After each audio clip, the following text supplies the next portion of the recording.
This mystical place called Kunlun, and it's... I can answer myself. There's a mystical place called Kunlun. Oh, this is a joke. Come on.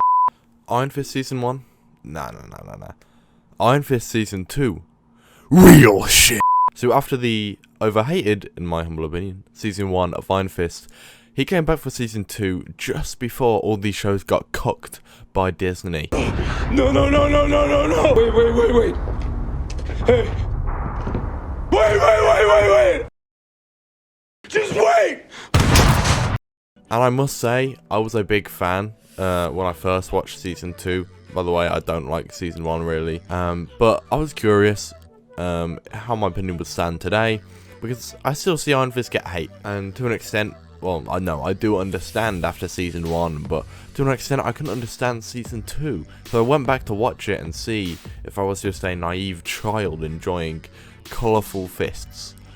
No, it's pretty good, yeah. First of all, though, I want to mention that I'm sorry uploads are not going to be as frequent. I know I didn't have a schedule anyway, but now I have college and I have a bit of work as well. So, fucking hell. And I've got my other channel. I am working on it. I'm still trying. I'm giving it a go. I still love doing YouTube. It's even despite its shitty fucking... It's actually such a bad platform. But thank you guys for tuning in, and I hope you're all having a great day. So with that said, to start with, I should mention why I don't like Season 1. There was really no heart in it, I guess, is the main way I could describe it in a simple way as well.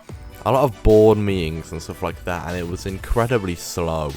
And a massive problem with the show being Danny, which is a problem when he's your main protagonist. He is a thundering dumbass. But the writers seem unaware here. They seem like they expect us to empathize and enjoy watching him, but we don't. He's kind of an asshole. But when Defenders started, it seemed to realize itself, with the other Defenders taking the piss out of Danny a lot and treating him like a child, because that is how he acts. And yeah, the writers of Defenders seem to acknowledge that he was poorly written in his first season, and that's where I'll start. Instead of forgetting the shambolic attempt at making a good protagonist in Season 1, Season 2 realized their mistakes, and I don't actually know if they had the same team.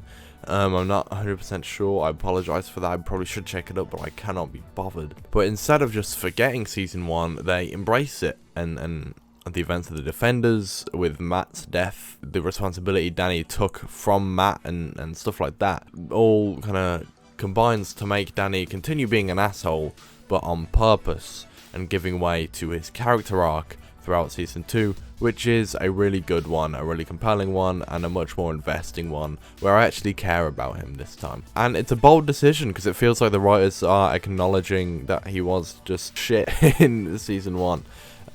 But it's one that I think worked out for the better, 100%. And obviously all of this includes the fact of Danny being addicted to the fist. Again, a bold move, and it's done really well. I think his arc is much... I don't think he had an arc in Season 1. I think I actually care about him. He has flaws. He's not treated as a god. Acknowledges, okay, yeah, he's been fucking up big time. Or everything bad that happens in the season is because of him, and he learns what his problem is. All the way through Season 1, he's a big-headed, emotional asshole, and at the start of Season 2, he is. But, again, on purpose, and he learns, and he grows. And that's why I'm a big fan of Danny Rand now. And I'm really glad that they gave him this kind of arc, because it's actually something I can relate to. Being very emotionally driven in your decisions can often be a bad thing, lead to where you're not thinking, and just leads to something worse, despite, like, by letting your emotions control you. It is only after he loses the fist and gets totally fucked up by Davos that he actually starts to change and realize when he's pushed to rock bottom, and it is rock bottom, he has to get back up, and it's very well done in my opinion. Rather than him continuing to be ignorant to Colleen and Misty when they tried to talk to him before, he has now finally took it in, and now he's trying to change, and he's willing to push his and Colleen's relationship back a little bit in order to become a better hero, a better person. And linking with all of that, of course, with caring about Danny, I care about his relationships with Colleen and Davos actually, and even Ward. I really like Ward, and his relationship with Joy, as in Ward and Danny's relationship with Joy, I care about much more than Joy herself. And I care about his physical trauma. He's totally fucked up, and I don't want to see it with him in this season. Colleen is again a really really well written character, probably by far the best bit about season 1, acting wise and writing wise. And even Davos is great if you ask me. Now, also after seeing Sacha Dhawan in Doctor Who as the Master, I have a whole new appreciation to him. Yeah, I think he actually suits this role really well. He's played very threateningly and realistically. I am genuinely quite frightened of Davos. I understand his motivation and why he ends up taking the fist and why he ends up where he does at the end. And briefly, I back him, you know, taking on the gangs and stuff, like kind of in a Punisher way, just killing them straight up.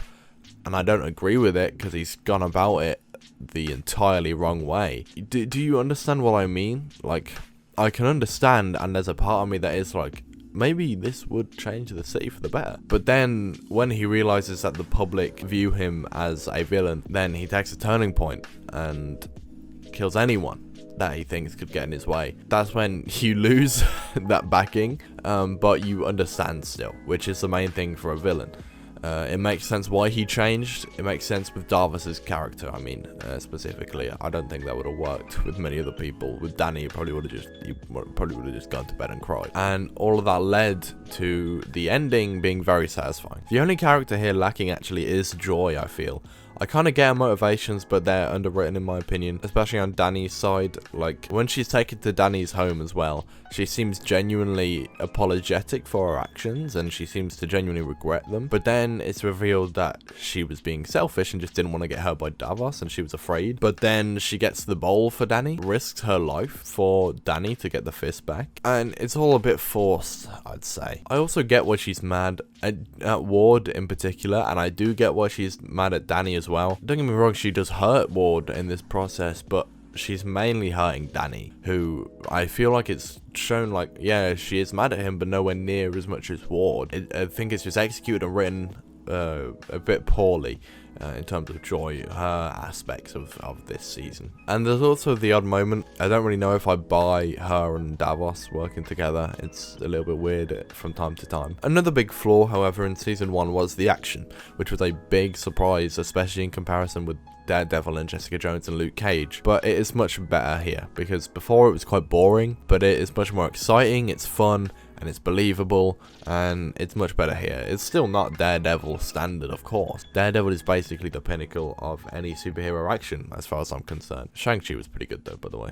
Yeah, I did like that. But yeah, I really enjoyed all the fight scenes this season, especially the one with Colleen and Missy in the tattoo parlor. That was really fun against the Crane sisters. But the work with the characters is mostly great, which is what can carry a show like this with such a focus on characters. That's why season 1 really didn't work, because these shows are generally very character driven, and it's like season 1's trying to be, but it's failing really bad. However, there are instances around the start where it feels very obvious they're trying to skirt around Davos and Joyce's plan, and it's very obvious and a little bit distracting. And also, it's a very simple story altogether, and despite this season being 3 episodes shorter than your average one, it could probably still be an episode, or like at least things could be cut down quite a bit. You know, there's a decent amount of dead space I find in this season.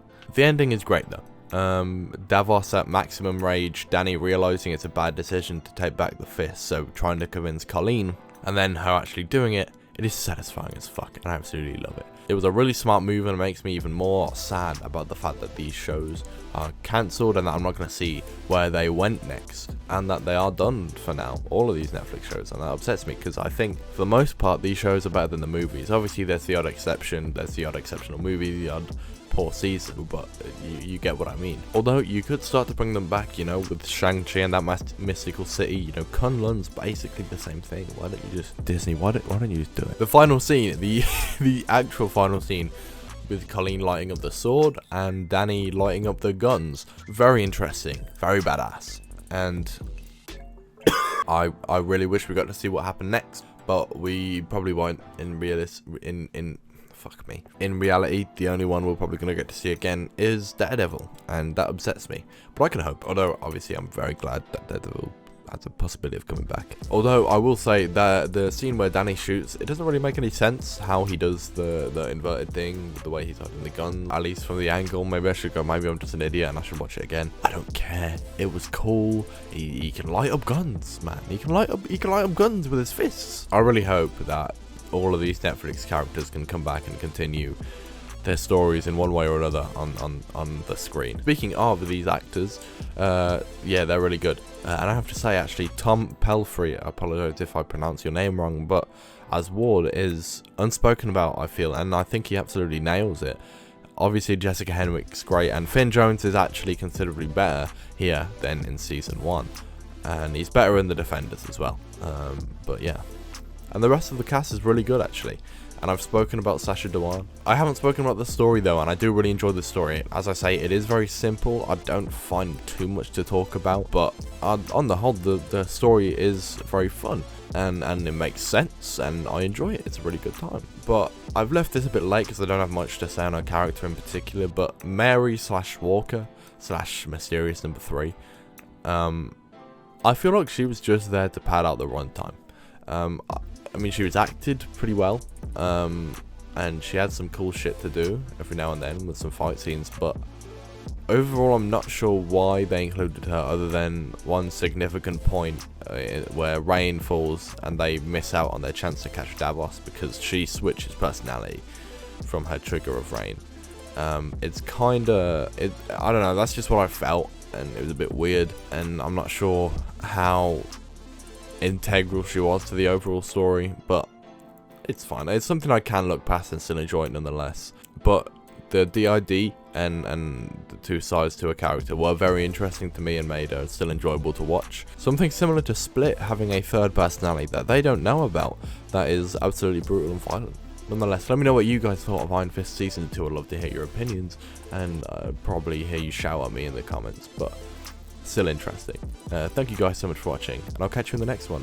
Have a great day.